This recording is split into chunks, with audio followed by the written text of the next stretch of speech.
couple announcements to make. One is that I made these shirts for tour that you may have seen when you came in, and there's some good news and some bad news. So these are concept shirts. They have this beautiful design that sort of looks like an ampersand made out of an AFP, and this beautiful sort of Chinese brushstroke that my friend Alfredo from Puerto Rico made. And then it says Amanda Palmer, but there's like a bar in between the Amanda and the Palmer. And my idea was, during the signing, I could, if you wanted profanity on your shirt, I could write the fucking in the middle.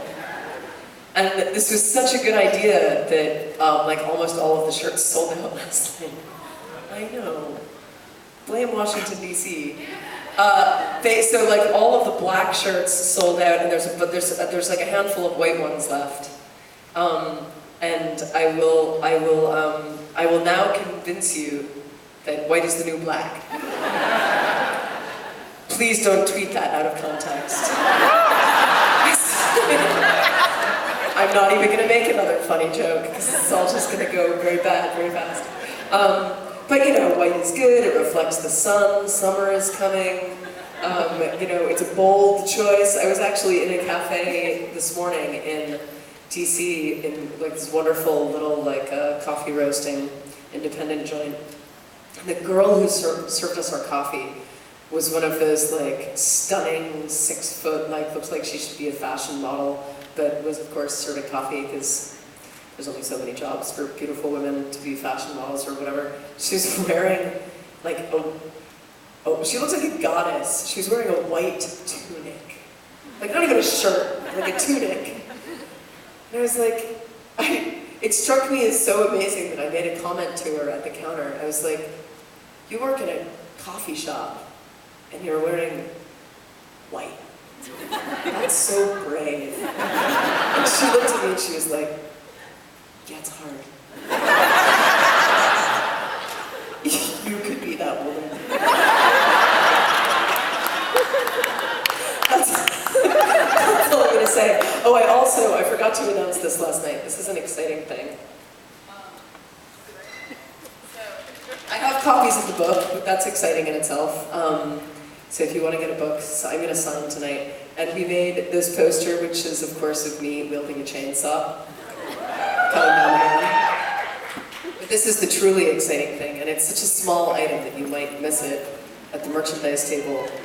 It's a Nudie pen. Now, if you don't know what a Nudie pen is, then you need to have one. But it's like a magical pen that tilts, and it says "Dear Daily Mail" on it. And it is, as far as I'm concerned, it's got this beautiful pin-up painting on it by Lee Moyer, who does a pin-up calendar of literary ladies.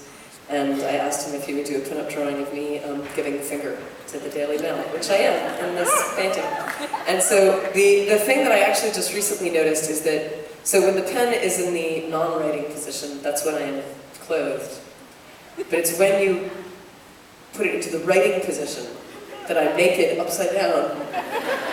This is an inspiring pen. We're inspired to write, because then you get to see the pretty lady's butt. So yes, we have these for sale as well, and you can use them to write to your congressman. And there's one other, I do this sometimes, and you'll know if you come to my shows, I do this sometimes. There is someone here from the local Richmond community who wants to tell you about something going on, and this actually has a huge connection with my life. The very friend that I mentioned before, Michael, is Michael Pope, who is a great filmmaker who is not this man. He's an old friend of mine who lives in the Cloud Club with me in Boston, and he made pretty much every Dresden Dolls video you've ever seen. Going Up Rated Boy, Girl Anachronism, Night Reconnaissance, Sing, and many more. And he, when I met him, was working on this incredible film called Neo-Voxer, which very, very, very few people have seen, because it has been screened maybe 12.5 times. I'm actually in it. If you blink, you miss me. It's an incredible, inexplicable piece of cinema, and it's going to be showing which is a very rare occurrence. It's going to be showing here in Richmond as part of a film festival. So Jeff, tell you about the film festival.